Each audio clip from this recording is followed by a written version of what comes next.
Hi again, everybody. In this video, I'd like to have a heart-to-heart talk with you about the kind of society we've become and how we're going to go forward as a community, as a people. And wherever you are in your home, watching this video, in your living room, on your bed, or eating your dinner, I hope you'll spend the next few minutes listening to what I'm about to tell you. And not just hearing with your ears, but really listening with your heart. Now, I'd like to start with what Mr. Chan Chun-sing said recently when in a closed-door meeting, he trashed Hong Kong about its handling of the mask issue. Now listen to this. If we issue surgical masks and give everybody surgical masks just to make them feel shock, because they say Carrie Lam wear mask, right, at the conference, right? Everybody must wear mask, right? Today you see newspaper? What is happening to Hong Kong now?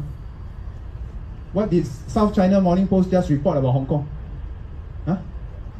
They are down to less than 1 month's supply of masks for their medical people. If we have done what we have done, like Hong Kong, without thinking, and ask Carrie Lam, if PM, myself, Lawrence Wong, Gan Kim Yong go to press conference, everybody wear a mask. Today, everybody panic. I can guarantee you, today, our hospital system will have broken down. Now, how things have changed in a matter of weeks. Mr. Chan's words backfired spectacularly as the number of infections in Singapore shot past Hong Kong's because we were not putting on masks and the government made some crucial missteps. He thought his party had conquered the COVID-19 spread. He started to talk big, 讲大话。有一位讲师 Donald Low 说我们不应该这么好练 cakap besar. Mr. Chan's words and his attitude are emblematic of the PAP's younger generation of ministers. They seem to be full of themselves, and their misplaced sense of superiority has engendered arrogance that is taking Singapore down a dangerous road.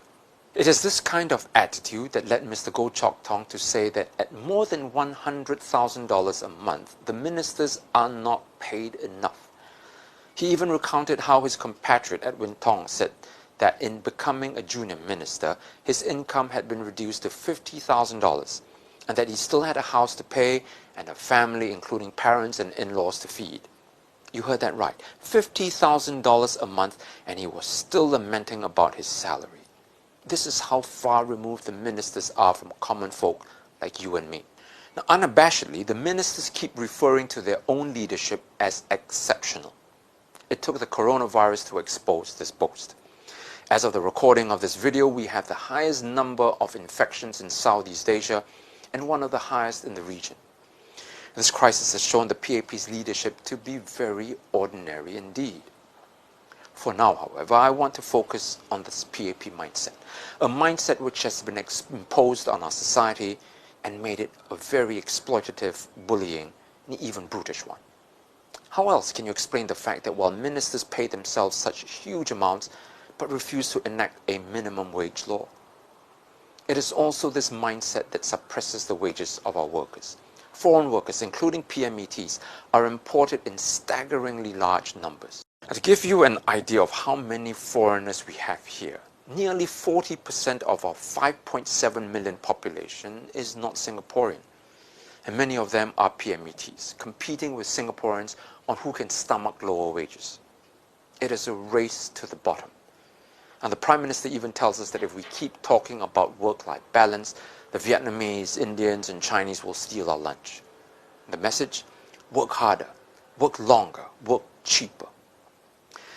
It is also this mindset that forces our elderly to continue working past their retirement age. Now listen to this shocking piece of news straight from the horse's mouth. The increase in employment rate of Singapore citizens over the last decade was driven most consistently by those aged 65 and over. But the minute you advocate more spending for the poor and the elderly, ministers like Vivian Balakrishnan will scold you. How much do you want?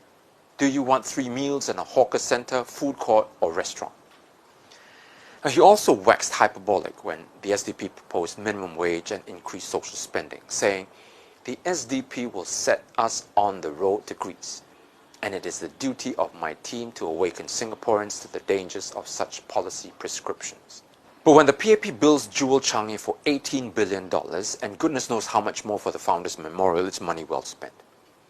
And then there was the report by the Online Citizen that a few of the dormitories that housed our foreign workers in dismal conditions and now centers of COVID-19 infections were run by businessmen who were grassroots leaders with the People's Association.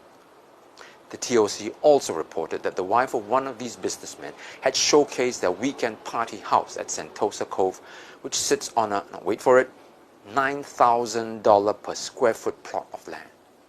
To give you an idea of how much this is, a typical 4-room BTO flat at this price would cost nearly $9 million. She described in detail how she furnished her home with exquisite furnishings, even turning one of the rooms into a winter haven where the cold blast from aircon creates an icy feeling and complemented by a fireplace. The stair to the basement is meant to be like a runway where guests can sashay and strut their stuff. And for dinner, there is a 22-seat custom-made table with bronze legs and a high-gloss finish, and so on and so on. Now contrast this with these foreign workers who sleep on wooden boards and live in dorms operated by some of these business people. Is one life worth that much and another that little? And what about our own elderly and poor? This is the face of a society of bullies and brutes, not a society of compassion and conscience. What have we become, my friends? Is there no sense of right and wrong anymore? Or is the sky the limit for the rich, and for the poor there's no bottom? Is there no sense of justice anymore, no conscience, no shame, no common decency? Or must everything, like the misery of our foreign workers, be exploited for the sake of profit? My fellow Singaporeans, we worship at the altar of mammon, and I tell you that no good will come of this. Now, don't get me wrong, I understand. In an imperfect world, there can be no perfect equality. Society will always have the rich and poor. And like everyone else, I too want to get ahead and make progress in my life, enjoy material comfort and financial security. There's nothing wrong with that. But I don't want to do this standing on someone else's back. If the COVID crisis has taught us anything, it is that we are all in the same boat. And if we are all in the same boat, then the wealthy and the ruling class cannot continue to exploit the rest of society. When we take care of each other, when we advocate for higher wages for our neighbor who works as a cleaner, a bus driver, or a salesperson, we are taking care of ourselves and of our own future, because going forward, our futures are all intertwined. Compassion in Singapore has become a dirty word. It's been made into a dirty word by the PAP. It's been hammered into our minds that if we practice compassion, our economy will become bankrupt like Greece, and so we must always think of stealing someone else's lunch. But I'm here to tell you that this is untrue. I'm here to tell you quite the opposite, that if we continue listening to the PAP and exploiting the weak and poor in society, we will assuredly become bankrupt, morally and socially bankrupt. And this will tear society apart and ultimately ruin our economy. I want to make sense to you. I want to appeal to your sense of decency. We are better than this. I want to articulate a new way of doing things, to tell you that there is a better way to run our society, where we have a government that is compassionate and humble enough to see that power is a privilege that must be earned and not an entitlement that must be preserved through manipulation and intimidation.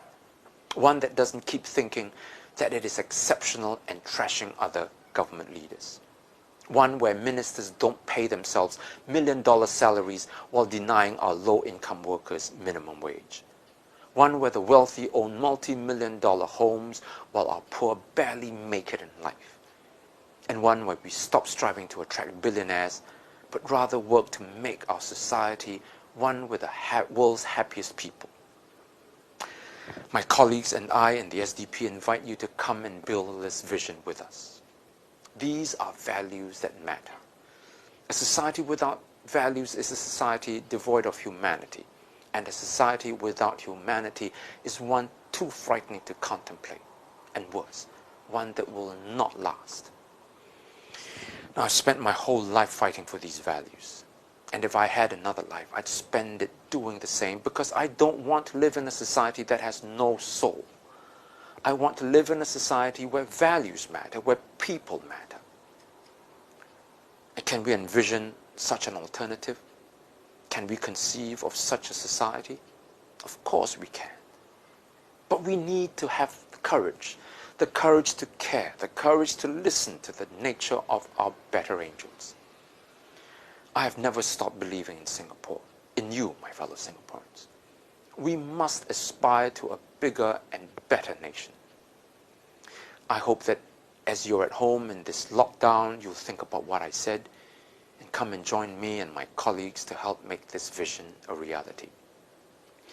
I'll talk to you again soon.